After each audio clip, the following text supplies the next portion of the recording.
Hey guys, welcome to Home Sweet Homeschool. If you're new here, my name is Ashley and I'm a homeschooling mom to one. And in today's video, we're going to talk about some things you need to think about before you hit add to cart. So this is curriculum buying season. You're going to see it all over social media. Everybody's YouTube videos will be about the curriculum they've purchased for the 2024-2025 school year, and you're going to be just flooded with so much curriculum.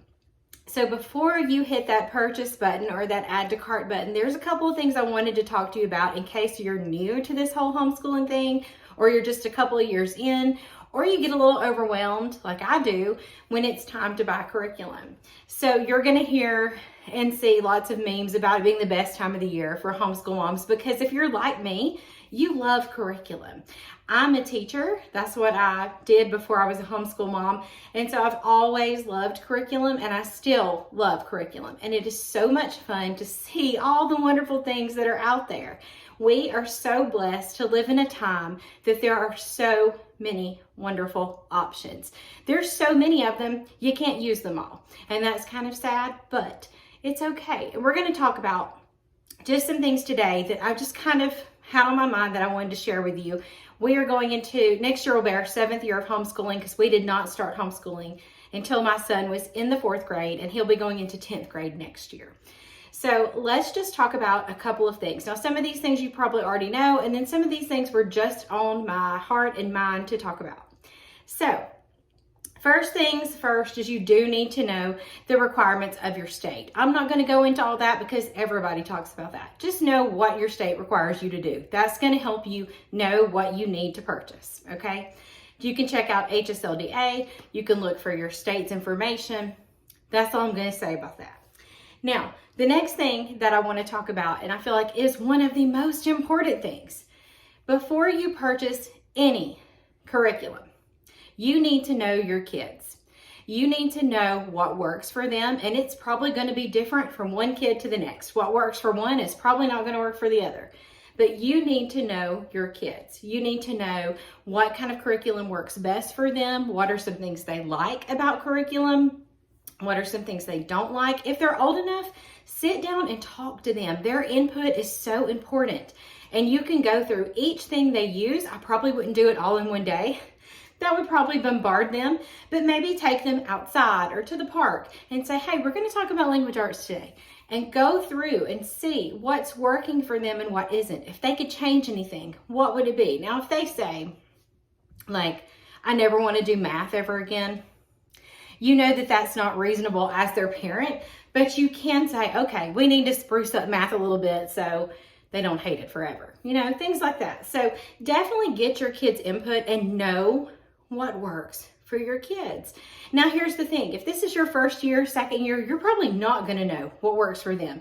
We came out of the public school system, and I did public school at home, which probably works for a ton of homeschoolers. But it didn't work for my son at public school, and it didn't work for him at home. And so it did take us a while to find our groove of what worked. So you probably won't know in the first couple of years what exactly is going to work for your child. But by talking to them and making notes of the things that are working, that's a good thing. So what I would do to know my kids better is, one, sit down and talk to them if they're old enough to share things like that. And also evaluate your year. What worked really well for you this year? If your language arts is working great, don't change it. There are a ton of people that change stuff every year, and I think it's a lot of the parents get bored. But if it's working for your kids and they are making progress every single day, don't change it. Because if something's working, let it work. That just takes the hardship off of you. So go through each of the things that you use this year for your kids, for each of your kids, or for family style, however you do it, and make a note. You can put it on a spreadsheet. I'm looking at my computer. That's what's right there. Make a spreadsheet. You could write it on paper, and just really pros and cons of everything that you used. Why did something not work? Is it just you don't mesh well with the curriculum, or is it really just not working? Does your child need another approach? And it is okay to change if it isn't working. So if you go ahead and start with that list, that will let you have a starting point. If you know, hey, language arts is working great, math is working great, then you know just to order the next level of that. That really takes a lot off of your plate. But if you're like, hey, science did not work out, we're not doing this anymore, then you know you need to be looking for a science curriculum. So really evaluate what's working, what isn't. Make a list so that you don't buy things that you do not need. Nobody needs to waste money right now. I mean, everything's like so expensive. And I feel like every week it just gets worse. Like my grocery bill continues to get worse every single week. I'm buying the same amount of stuff for the same amount of people, but it goes up every week. So we don't need to waste money on curriculum that's not going to get used. So having your plan in place of what you actually need for each child is going to be so important. So once you have that plan and you're like, okay, this is what I'm looking for, don't go to social media yet. Now, I love YouTube and Instagram and Facebook, just like the rest of us, and I watch a lot of YouTube, but that's not where I want you to go first. When you are researching curriculum, I think the best thing to do is to go to the source. Because just like when you hear something around town, it's like everybody's talking, you're going to hear everybody's story but the person that it actually came from. So if you really want to know about a curriculum, its creators, what it offers, what's inside of it, the best thing you can do is go straight to the curriculum's website. You're going to get so much information just from their website. So go there and do your research. So many of the curriculum companies have places for you to look inside the curriculum. A lot of them have samples to download. Please do that. If they offer a sample that you can try out, do it. I know Campfire Curriculums does. I know Gather Round does. I know that on Master Books, you can look inside the book and the teacher's guide. Now, it's not every page because they want you to buy their curriculum, obviously. But there are so many out there. I mean, The Good and the Beautiful offers so many of their levels for free. So the best thing you can do is go straight to the website and just scour that website, and you can write down any questions you have, anything like that, because the majority of them have some way to contact them, probably all of them, either through email. They may even have a telephone number.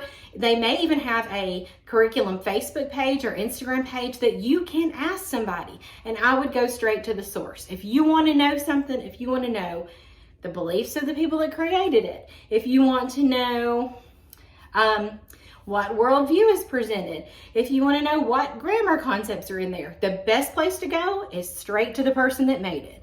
And so I highly, highly urge visiting the websites of the curriculum that you're interested in, getting your information as much as you can from them, and making notes. Like, okay, this is going to work. I've looked at that. This is what I want to look into more. I'm going to download samples. I'm going to let my kids try it. Get your kids' feedback when, let them look at it. See if it's something that's going to work for them. Let them try out a lesson if you're thinking about unit studies, because that's not for everybody. Try out one of those sample lessons and see how it's going to work for your kids before you hit purchase.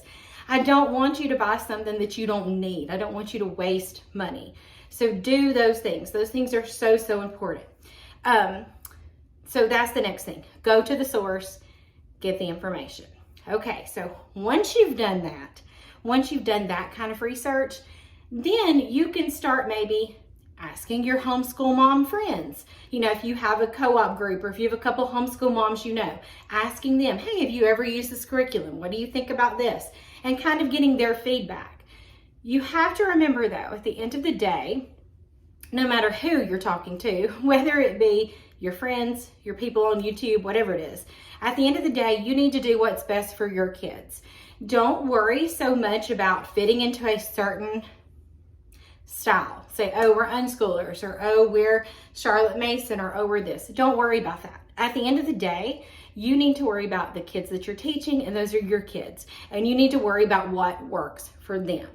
So no one style is better than the other. No one curriculum is better than the other. They're all good. They're all good. I've never picked anything up and it's like, that is so bad. I've never thought that about anything that we've used. So just remember, we got to do what's best for our kids, and what works for one lady who is loving a certain curriculum may not work for your child, and that's okay. So you're going to ask your homeschool moms. You can even join Facebook groups. I know there's a Moms of Master Books. There's a Campfire Crew for Campfire Curriculums, The Good and the Beautiful. I'm in one that's the good and the beautiful, middle and high school support. There's a group out there for just about everything. And those are good places to go. Now, you're going to get some unwanted criticism. You're going to see that because that's what people naturally do on there for some reason. Instead of helping somebody out, they want to criticize. So you kind of have to take it with a grain of salt. But if you are looking for a little bit of support or encouragement, you might want to join their Facebook or their Instagram groups about that curriculum. So you could go to social media and do that.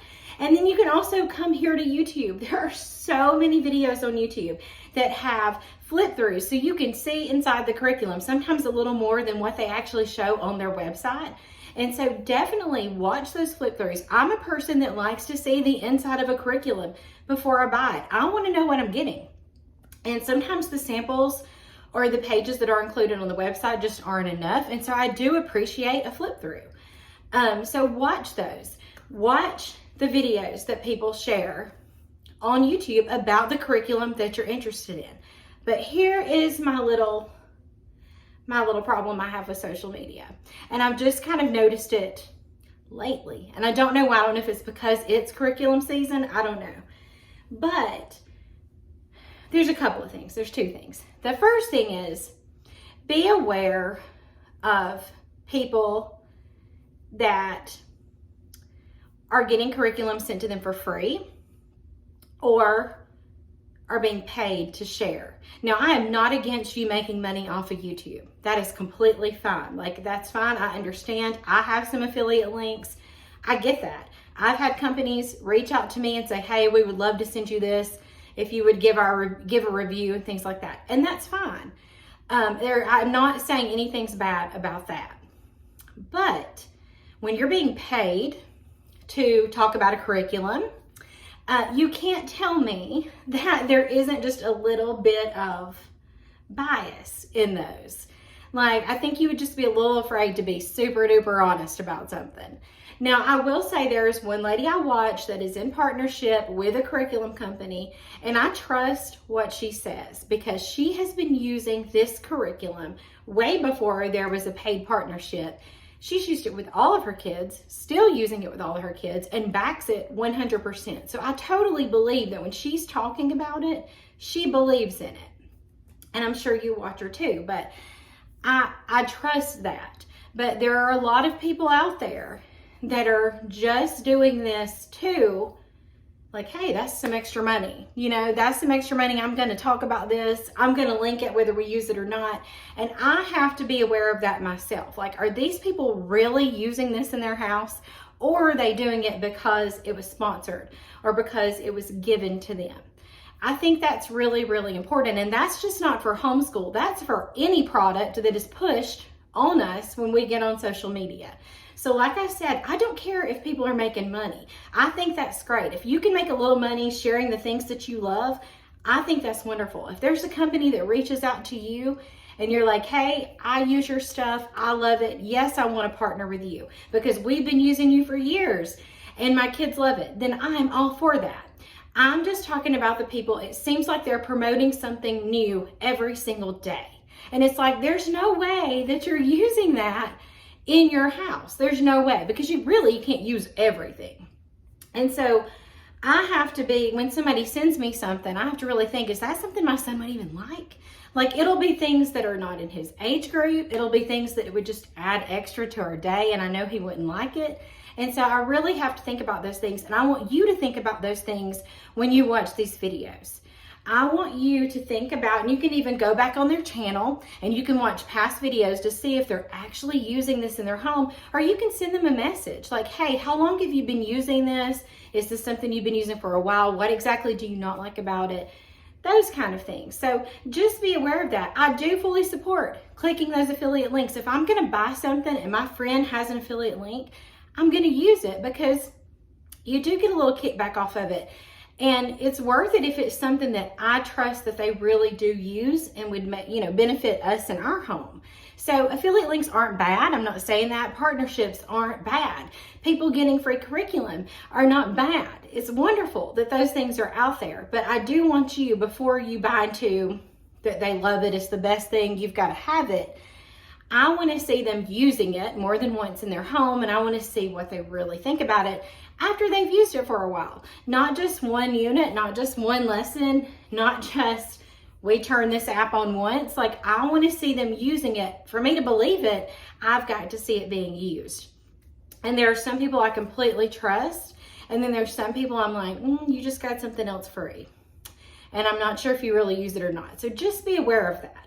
So if you do use a lot of affiliate links or you promote a lot of curriculum, I'm not hating on you. I'm really not. I'm just trying to be honest, because I get in that trap of thinking I need to try a bunch of things, but then I think maybe they're really not using it. Maybe they're just showing it because it was given to them. So I don't know.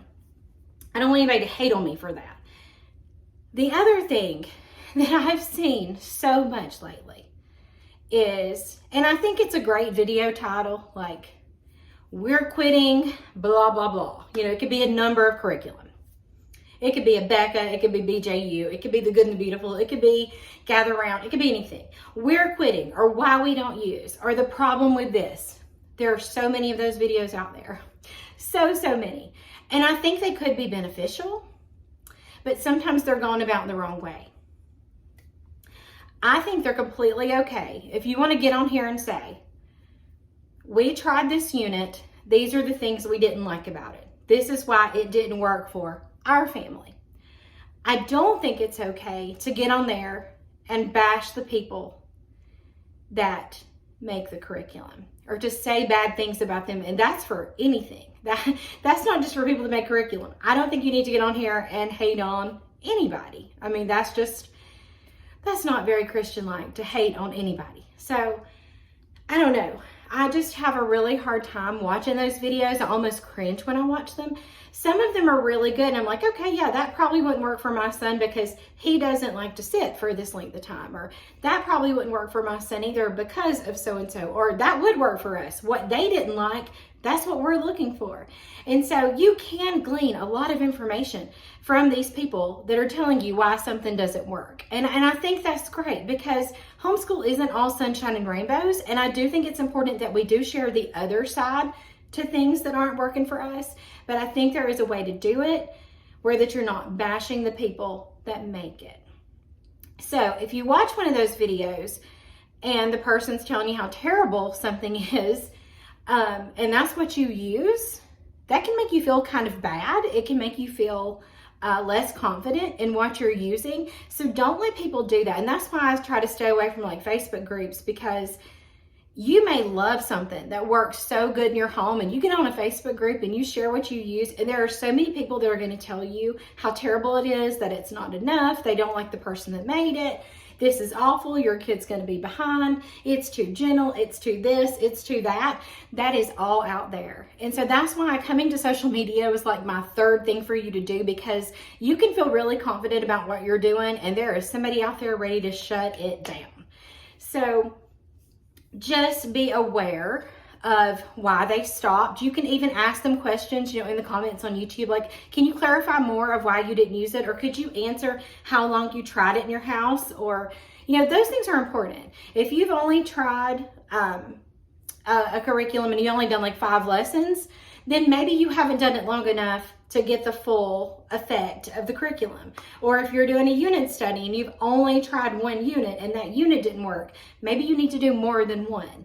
And so you can ask them, hey, have you done any more? Have you tried a different one? Because we love Gather Round Homeschool, and there was 1 unit that we did not like. And I tried to share the things I didn't like about it, but I didn't like bash on the curriculum and tell you how bad I hated it or any of that stuff, because I love so many of the other ones. And sometimes that happens. One of the things may not work out from this curriculum company, but something else may work from them. So you can ask them the questions, have you tried anything else? Have you tried a different level? And get all the information you can from them to find out, do they really hate this, or do they need to make a video?